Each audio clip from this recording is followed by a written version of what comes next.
Watu wangu, nikiweka contents mbalimbali ambazo zinaongelea jinsi mfumo wa Marekani unavyotoa huduma kwa jamii vizuri zaidi kulinganisha na nchi mbalimbali duniani, kuna watu wanapinga, na hoja yao ni kwamba Marekani imepata uhuru zamani sana, hivyo basi huwezi ukailinganisha na nchi zinazoendelea.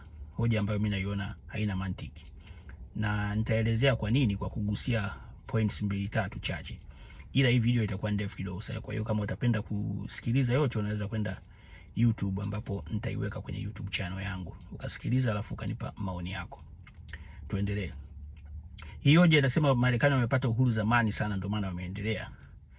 Mtu anayesema hivi, mimi namuuliza maswali mawili tu. Vipi kuhusu China?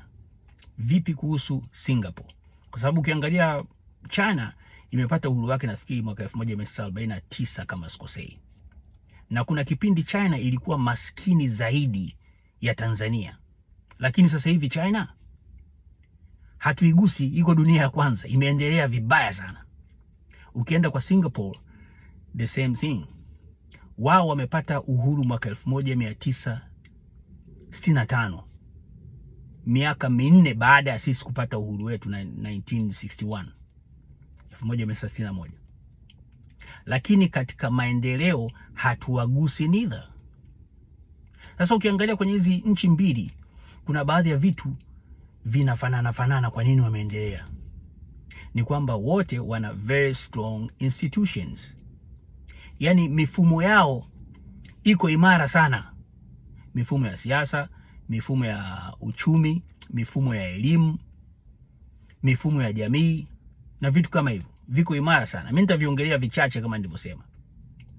Ukija kwenye kwa mfano wakati wanajenga nchi zao, moja ya vitu walivyovipiga vita sana ni rushwa. Sio kwa maneno, walipiga vita hivi vitu kwa matendo. Walikuwa wakali sana.